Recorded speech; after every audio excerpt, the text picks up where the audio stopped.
And we do have some CPAC updates and general insanity coming up for you today. But first, we have to hand it to Mr. Beast, because nobody can magoo himself into more hilarious scenarios that actually serve to expose the shortcomings of our society quite like him. All while he's attempting, and in many cases succeeding, to appear as a messiah-like figure for a younger generation. The adoration of this dude has already been nearing the blind fanaticism of someone like Elon Musk and his stands, who they've been doing in years prior. And it really feels similar in the sense that people constantly shower him with praise and affection because they might one day be on the receiving end of his financial benevolence. At least with Mr. Beast, there is a chance there. Elon Musk is definitely not going to give you money. He'll at least give you a reply, and that'll get you followers, just like with the Mr. Beast thing. So I'd say Mr. Beast still better than Elon. Yeah, still, yeah. But still exposing things about a society that even he is unaware of, just through existing. Hey, can my followers build a child-sized submarine to save these kids in Thailand? No, Mr. Beast, no! Please, Mr. Beast. So yeah, Mr. Beast threw any subtlety to the curb with a recent video where he assumed the role of Jesus Christ by curing the blind. By paying for a procedure that is readily available and affordable in any developed nation, except for the United States. In fact, as we mentioned offhandedly in a recent video of our own, there was a massive program launched by those communists down in Cuba and those communists down in Venezuela in the early 2000s called Operación Milagro, or Operation Miracle, which has provided free treatment for blindness to millions upon millions of people. So, sorry, it's Fidel Castro, Mr. Beast, Elon Musk. There is a hierarchy here. Hugo Chavez, way to Chavez. So yeah, Mr. Beast's video, if nothing else, should have provided a wake-up call to anyone living here in the greatest country on earth, where your ability to see with your eyes can only be remedied by being lucky enough to appear in someone else's content. Pretty bleak. Again, great that he did it, but there's a deeper conversation to be had here. Yeah, his videos constantly follow a trend of uplifting news stories that are actually quite dystopian. Like when a bunch of grade school kids do a bake sale to raise money for their janitor who can't afford a car. Heartwarming. Or when coworkers pool together their sick days so that some 20-year employee can take a proper vacation or get cancer treatment. Hey, that's so nice of them. So yeah, it's all great and well-intentioned, but it's also a glaring example of how broken our system is. Anyways, all of that is to preface the fact that, sure, intentions are typically great. He's certainly doing more to help those in need than a lot of us are, but it also makes him an incredibly easy target for ridicule, especially when zero thought is put into something that he says or posts. And a great example of that happened over the weekend when Mr. Beast asked his massive, loyal fan base to provide a little bit of free labor by going into multiple big box retailers to organize the displays of his Feastables line of organic candy bars with which have names like D's Nuts. Oh, I knew about the Mr. Beast Burger Ghost Kitchen thing. Did not know about the D's Nuts bar. Well, according to the website, the D's Nuts bars are sold out online. You can obviously still apparently get them in stores, but there's like merch for it too, which just says D's Nuts on it. It has no indication that it's Mr. Beast or anything. So anyone wearing it would just be like, this person's talking about their testicles. No, talk about that meme from like years ago. D's Nuts! But the slogan for it is cover yourself in D's Nuts. That's the slogan for the merch store there. But I was led to believe that Mr. Beast hosted PG content. Very wholesome, family-friendly. This is not a hard PG-13. Yeah. So, and I did look at it. Doesn't appear as though they might. I don't know. I'm not a huge Beast fan, but it doesn't appear as though the Feastables thing has any charitable thing attached to it. So that's just extra information that I couldn't find. But okay. Here's the initial request. I need your help. Next time you see Feastables in Walmart and soon to be new retailers, if you could clean up the presentation and make it look better, that would make me very happy. Sad eyes emoji. I'm building a team to do this routinely. Just need help in the short term. So viewers, you know what happened next, don't you? People dunked all over this online and allegedly dunked all over the displays in real life, which is, it's funny. We're sorry, but it is. Sorry, funny, Walmart employees. Yeah. Luckily, most of these were literally just repurposing the exact photos that people were posting of them fixing it. Yeah. They were just swapping the order and saying that they did it. That's funny, yes. Yeah. So yeah, Mr. Beast asked his followers to go around town fixing his product displays and instead people went around destroying them, or at least claiming they did. Yeah. It's kind of funny. I think technically both acts would run afoul of the business, since their insurance likely doesn't cover a bunch of minions coming in there and working, nor do they appreciate having to clean something up that wouldn't have been destroyed if not for the seemingly basic ask from one of the internet's most popular creators. It is what it is, I guess. Yeah. Also, It's just funny, like, Mom, I need a ride to Walmart. Like, oh, what are you gonna go? I'm not buying anything. Mr. Beast told me that he needs help cleaning up his displays of his D's Nuts candy bars. I need to go do some display fronting. This was actually my job when I was 14 years old, getting paid $4.75 an hour at the Winn-Dixie supermarket. Was fronting all of the merchandise. So, at the very least, you could give people $4 an hour, right? The man is powerful. I believe if he told his followers to jump off a cliff, they might just do it. Well, they would post videos of them on the way down, asking for a retweet, though. But he went on to request that people shove Hershey's out of the way to make sure that his bars were more prominent. And look, we're going to give him the benefit of the doubt here and assume that he had no idea that there was currently a culture war thing going on related to Hershey's. Who can keep track of all the candy controversies these days? And that one was featuring a trans creator on their chocolate bars up in Canada.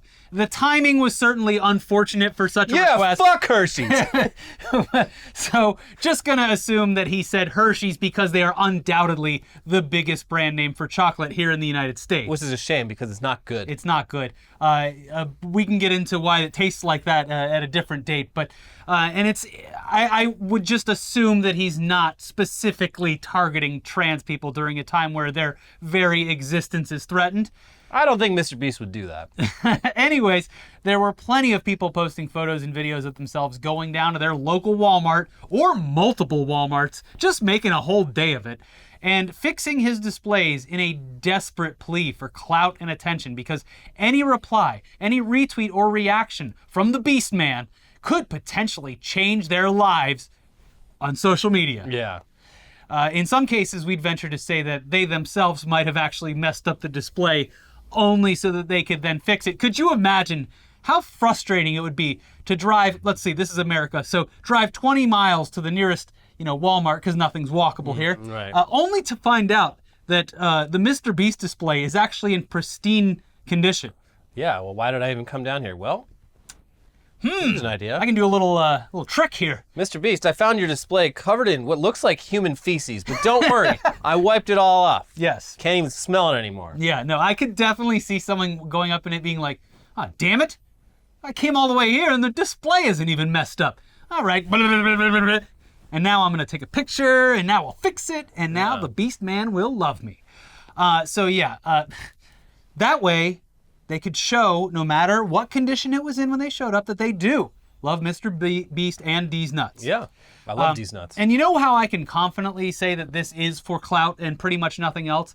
Well, nearly every person debasing themselves by providing free labor for a millionaire had the fake Twitter verified badge that they paid Elon Musk for. That one's going to pay off someday, too. You just wait. Well, you laugh now, but then when Elon gives me a free Cybertruck, who's going to be laughing then? I will say it kind of did pay off, because the people that paid for those automatically got shot up in the replies, so there is a better chance of the Beast seeing them. That's right. Anyways, after hours of people begging Mr. Beast to notice them for their deeds, things did get ugly. Hello, Mr. Beast, at Mr. Beast. I fixed the Feastables at Walmart, and I could use money. Please, my credit card is 4117. This is a fake credit card. Yeah, we're not going to read that yet. Yeah, you get it. Expiration date 6/27, security code 007, like James Bond, lol. Love your video, thank you. Pray hands emoji. Yeah. Again, just people... This is a joke. This is not real. It's obviously a joke tweet and not a real credit card number. You wouldn't post your credit card number if you wanted someone to give you money. It's not how it works. Yeah. But we blurred it anyway because we don't want to get flagged. They're running a scam here. I don't know. Susan would have understood, but this new guy, who knows? Still feeling it out. So replies to this tweet and many others just used the original photos, like we said, that Mr. Beast posted. And it's so funny because a lot of them that went viral or whatever, or even some that got responses from Mr. Beast himself, were literally the photos that Mr. Beast posted, but switched. Yeah. So, whatever. Here's some response. At Mr. Beast, I just ruined what he fixed. I hate you. And don't worry, I fixed it again. And it's people literally just switching the images back and forth, so and so on forever. Then there was this work of art showing an absolutely destroyed case of Beast bars alongside the following message. At Mr. Beast, I will continue destroying your chocolate displays until you pay me $100,000. And their taunting did continue. I just threw a whole box of your chocolate in the thing that keeps the rotisserie chickens warm. They melted all over everything, and I heard the manager say that Walmart isn't going to be carrying Feastables anymore. Jeez, oh no! What have I done? Why would you do that to Mr. Beast? All those Feastables ruined. The next tweet was simple, and it got right to the point, showing a destroyed display and adding, 4th Mr. Beast Feastables display destroyed today. 8 more Walmarts to go. Also, if you're mad that employees might have to fix these displays, how are you not mad at Mr. Beast for instructing his fan base to do it for free? Take one step back, just like the healing, the blind stuff, just one step back. There's a bigger picture to all this. It's so funny to be like, how dare you make a mess? And it's like, you feel bad for the workers that are getting paid, not very well, obviously. That's a different conversation, but the workers being paid to, front all the merchandise. But not that Mr. Beast is instructing millions of people to go, infiltrate all the Walmarts and do the work for free. Anyways, continues. At Mr. Beast, I caught this man after his shoulder brushed a Feastables display and one of your chocolates fell to the ground. He is pleading for mercy, but I do not believe he is truly sorry. How shall I deal with him, sir? And attached to the tweet is an image of a looter in Ukraine who is tied to a utility pole. What shall I do with him, sir? With Mr. Beast replying directly, prove your loyalty to Feastables. Do it. Yeah. A friend of the show, Jordan Ewell, posted, when you don't organize Mr. Beast chocolate bars, above a Mr. Beast video titled, I hunted 100 people. Oh, jeez. Another tweet showed masked members of the IRA with the statement, me and the squad about to go ruin the arrangement of the Mr. Beast Feastables on the grocery store end cap. But again, the most pathetic replies came from people who offered up their time to the cause, or at least gloated about how amazing this call to action was. Being able to tweet something like this and have it make an actual impact on shelf space is a key reason why I think creator brands will dominate shelf space this decade. No typical chocolate brand could get consumers to care enough to do this. First of all, not true. If I'm in one of my moods, I will fight someone for one of those Ghirardelli squares. That's some actual delicious chocolate. If they're selling Tony Chocolonely, it's hard to find, but if they're selling that, get the hell out of my way. But the praising continued. Brilliant! Crowdsourcing the cleanup. An amazing way to take care of the problem within your own influence. Proud of you. Watch out, Hershey's. There's a new and better way of doing things. Okay, we're talking about chocolate bars here. It's really not that deep. Yeah, he's not like, cleaning up the beach after an oil spill. Although I would say that Mr. Beast would probably maybe get people to do that. Yeah, okay. Sure. But it would be one of those situations like on The Simpsons where, Lisa goes to help out with, saving all the animals and she just ends up scrubbing rocks for 3 days straight. But the rocks need love too. They do. Anyways, if you thought this was just some random spur-of-the-moment request from a guy who hadn't thought it through, wrong. Here's the official website for his chocolate bars, which is now promoting a shelfie cleanup with a chance to win $5,000. I fucking hate it here. Here's the website itself. Did you see Feastables bars on the shelf at your local Walmart? A big old mess? Want to enter a monthly drawing for $5,000? There it is. Well, friends, if you clean up the store shelf for the next person and send us before and after photos, you can be entered into a monthly drawing for $5,000. Follow the below steps. 1. Check if the product is on the shelf. 2. If there is, pull the boxes forward and make sure they match the tags below them. We want the next person to see that Feastable bars are the Feastables price. No bars on the shelf? Go find an employee and ask them to check to see if there is product in the back room and ask them to bring it out so you can put it on the shelf to match the tags. So that last part is definitely going to lead to some, where is my goddamn Szechuan sauce moments, or, Cactus Jack sound. Yeah, dancing on top of the, the counter, all that kind of stuff. Calm down. I demand the Feastables. Is this Mr. Beast chocolate even any good? I'm sure it's fine, pretty much. Chocolate's chocolate, but is it good though? And peanut butter and chocolate is good. I'm sure that it tastes probably fine. Okay. The Mr. Beast burgers, I've heard, I've never gotten one because they are just ghost kitchens, but apparently they vary wildly in quality because some of them it's just a recipe being sent to No, it's not even that. It's dependent on where you live and what ghost kitchen they've partnered with. So here in LA, the Beast Burgers come from Buca di Beppo, and they are of a higher quality. Yeah. In a lot of places, the Beast Burgers come from something like Red Robin or Denny's. Weird. Yeah, so even photos of the Beast Burger are completely inconsistent because they're being sourced from multiple different restaurants depending on where you live. Well, he needs to put his army on the case with that. You know, the only thing I go and bang on the Buca di Beppo door and say, hey, what's this? I don't try any of that fake shit. I go to a real place, Pasquale's Pizza. Oh, we're a real Italian place, just like Grandma used to make. Yeah. Just like Nana used to make. Pizza Hut, Domino's, get out. Pasquale's, a traditional pizzeria and eatery. I love it. That's right. Anyways, yes, now instead of Cactus Jack sent me there, people are going to be walking into Walmart and go, yo, Mr. Beast sent me. Where are those damn bars at? So there you go. Anyway, now let's check in on this past weekend's Conservative Political Action Conference, aka CPAC, to see just how deranged things got, considering that a significant part of the Republican Party seems to not even want to acknowledge or attend the event after it's essentially just kind of turned into the Donald Trump convention. There were plenty of outlandish and downright scary statements made during the conference, and we'll get to some of those. But first, let's see the big turnout. Yeah. Obviously, this is a major event for the party in order to drum up excitement for the next presidential election, a place where they can establish their party's goals and how they want to achieve them. Not only that, it was attended by some of the biggest, or I guess loudest, voices in the Republican Party. Surely that would bring people out in droves, right? Let's see them crowds. Come on. All of us in this room have one message to Joe Biden. It is time to put America first. This decision, and I'm going to say it slow, if it's allowed to stand, would mean that government regulators can use their nearly infinite powers to silence and destroy any organization in pursuit of their own personal political agenda. Oh! This is one of the most... Okay, well, you know, maybe it's early. I don't know what time it is. I know that some of the speakers did run over their allotted time on stage. I saw the Mike Lindell teleprompter. Did you see that one? No. Please get off stage now. And it had exclamation points because he was just rambling well over his... cancel Mike Lindell. Well, obviously, you know, maybe they're just at their hotels resting for the main event. You know, obviously people would flood into that conference hall for the headliner.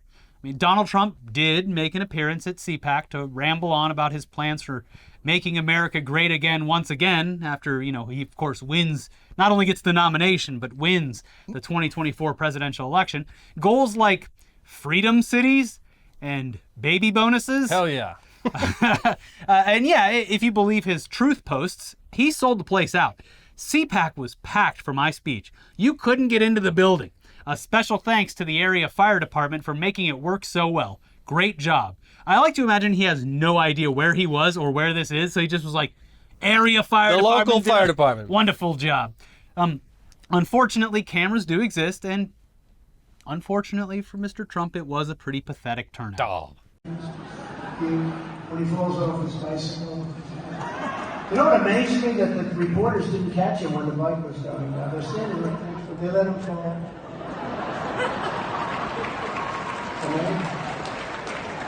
But what about the speech itself? Well, as we've pointed out previously, the dude, you know, he did save a lot of energy for that speech, but in general, he kind of seems out of gas. You know, aside from the same old tired sound bites that he says at every speech or rally, he did, you know, latch on to some of the more recent culture war issues as he rambled through his time on stage. They want all electric stoves all over the country, but we don't have the electric power for that. And we want electric stoves, but we also want gas stoves. It's April Fool's. Why do they want that? They want windmills all over the place that ruin our fields, kill our birds, and are very unreliable, and are the most expensive energy ever developed. We want oil, gasoline, natural gas because it's cheaper, better, and much more powerful. It's April Fool's Day. The disinformation, people say they are great at disinformation. The one we want to run against is Trump. Do you ever hear that? Oh, we want to run against Trump. Even though I'm leading every one of these guys, and even though I won the second election, okay, I won it by a lot. You know, when they say Biden won, the smart people know that, didn't they? Cool. In addition to that, he went on about like freedom cities and baby bonuses, where he claims that he'll take a portion of federally owned land, hold a contest to come up with amazing ideas for the cities, City McCity face. make sure there are flying cars, and provide large bonuses for people who have babies. I mean, I'd like you all to guess who would and who would not be able to not only live in these theoretical freedom cities, and who would get these bonuses. Yeah, it's kind of obviously. I mean, they're hypothetical. They don't exist, and they probably never will. And they will not. But his whole speech about these, quote unquote freedom cities is they're going to be. It's basically like he wants to recreate Main Street USA, but with flying cars. Yeah. And who you would assume white people would be getting bonuses for having children. I mean, building a city from scratch is, they can do it in China pretty easily due to there not being much red tape and whatnot. Here in the U.S., not so easy. A lot of cooks in the kitchen. There's a lot of steps to it, and also in China, one hurricane, it will take out any freedom city because there's going to be no regulation on any building codes or anything like that. Yeah, and also it's like if you were building a city from scratch, starting it like an actual city with like a central hub and dense urbanization would be a lot easier and a lot better than what a freedom city actually will look like, which will be just fucking sprawl. Just a giant parking lot. Mm-hmm. But hey, that's freedom, baby. And you'll have your flying car, and you get whatever, like $1,500 for every kid you have, because that's all you need. Cool. Sounds like communism to me, though. Yeah. Anyway, the whole end of the world fascism thing is happening a lot faster than we could have ever imagined, and it's got some fun little twists that we. Yeah, I mean the pipe dream of it yeah. anyway. Hopefully it doesn't happen, but seems to be accelerating at an increasingly rapid rate. So who knows? Will there be a Hooters in the Freedom Cities? Well, I want to know. It's going to be the only restaurant. Good. All right, I'm in. Back here in reality, though, the Republican Party seems dead set on eradicating trans people, just from existence. But don't say that we said that. Yeah, you can't say that they said that because they... I feel like you're accusing me of something I didn't say. You're saying that I want to eradicate trans people. Where the hell did you get that idea? Who would have ever gathered that from my I said I wanted to words? eradicate transness. The transgenderism. Yeah. Anyway, yeah. Can't say it. It's been a real dumb couple of days. Uh-huh. The semantics of all this, very interesting. Because the person who proposed that idea to Cheers from a CPAC audience has demanded that actually he didn't say that at all. Yeah. So Daily Wire host Michael Knowles, while speaking at CPAC on Saturday, said the following. Actually, let's just play the clip so that there's absolutely no confusion about what he said or accusations that we're somehow misquoting him. There can be no middle way in dealing with transgenderism. It is all or nothing. If transgenderism is true, if men really can become women, then it's true for everybody of all ages. If transgenderism is false, as it is, if men really can't become women, as they cannot, then it's false for everybody too. And if it's false, then we should not indulge it, especially since that indulgence requires taking away the rights and customs of so many people. If it is false, then for the good of society, and especially for the good of the poor people who have fallen prey to this confusion, transgenderism must be eradicated from public life entirely. The whole preposterous ideology at every level. Sounds pretty straightforward and sounds a bit like a call to action in a way. Well, in what appears to be some heavy George Santos not being Jewish but Jew-ish energy, Knowles started to attack outlets who covered his statements for misquoting him regarding the lives of transgender people. Here's some reporting from Rolling Stone, which is one of the outlets who changed their headline to please him after legal threats were made over semantics. During his speech on Saturday, Knowles told the crowd, "For the good of society, transgenderism must be eradicated from public life entirely. The whole preposterous ideology at every level." Knowles subsequently claimed that eradicating transgenderism is not a call for eradicating transgender people, and demanded retractions from numerous publications, including Rolling Stone. Aaron Reed, a transgender rights activist and writer, tells Rolling Stone that it's an absurd distinction. There is no difference between a ban on transgenderism and an attack on transgender people. She says, they are one and the same. There's no separation between them. Reed says that Knowles and others at the Daily Wire, including anti-trans activist Matt Walsh, are not just talking about keeping transgender people out of public life, they're actively working to make it happen. She noted their support for bills to deprive transgender people of gender-affirming medical care, bans on using public bathrooms, and targeting of live performances by trans individuals. If you try to separate us from all the things that allow people to experience the world, that does amount to banning transgender people's existence, said Reed, a transgender woman. You can't go your whole life without using the bathroom, without telling a joke on stage in front of friends, without your medicine. All of that amounts to a ban on transgender people. No, you don't understand. I just want them erased from public. I want to never see or think about them ever. And just the ism part, How about this? Here's a compromise. They're allowed to go out between the hours of 12:30 and 12:45 a.m. every day. They got to wear a big black sheet on them so no one can see them. They do all their pooping and peeing and shopping within those 15 minutes, and then back in the house. Yeah, that's what he said. Also, it's like the public life. You're seeing these people on Twitter. No one is seeing like huge amounts of transgender people in real life. It's just statistically, based on the numbers, it's not fucking happening.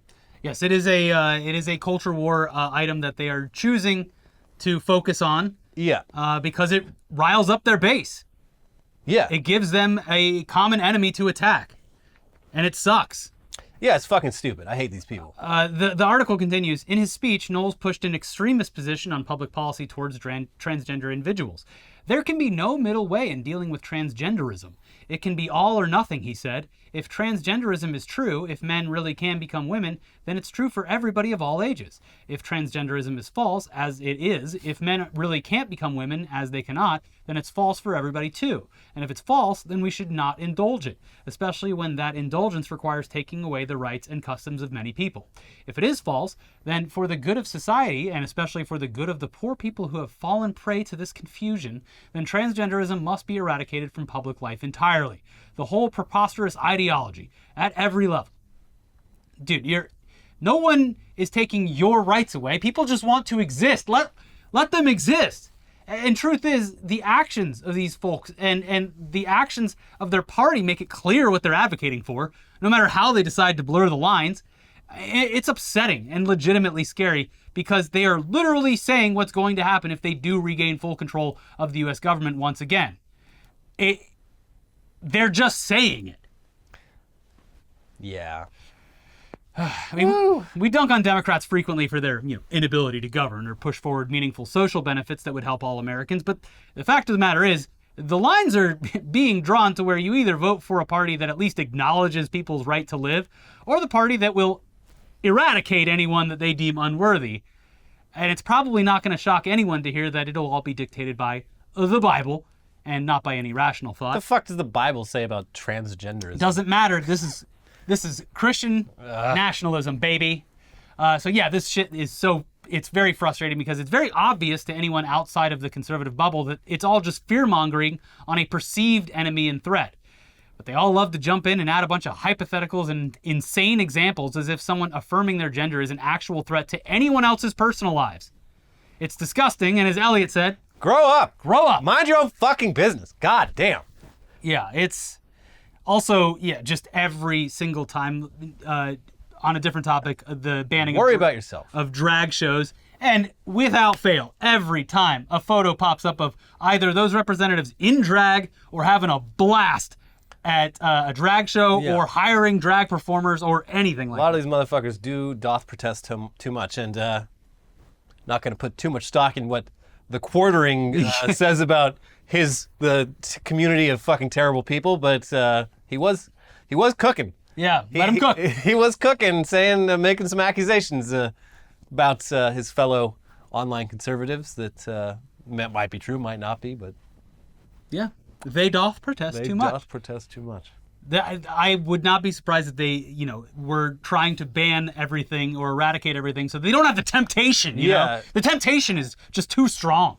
So Yeah. it's fucked and dangerous, and it sucks because just like I said on one of the last episodes, like the word fascism it's kind of, it's become cringe to say, but that's because it's by design. Yeah, well, people overuse it, but and it is kind of it's a term that kind of defies easy definition. But there's if you can find it, I believe if you Google it, you can find it. There's like some anarchist library website that has it. But the Umberto Eco's Fascism essay from like 1950 or something, where this guy who grew up in Italy under Mussolini just like explains like a checklist of like, are we in fascism? Here's how you can tell. Trust me, I was there. There was a tweet that was explaining like they won't accept that this is fascism until they see photos of the gas chambers, the modern gas chambers, and even then they would question it.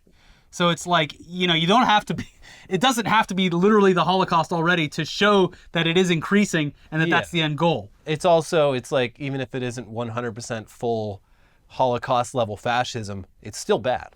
Yeah. It's good. It doesn't need to reach that point to be like, hey, this is bad, we should cut this out.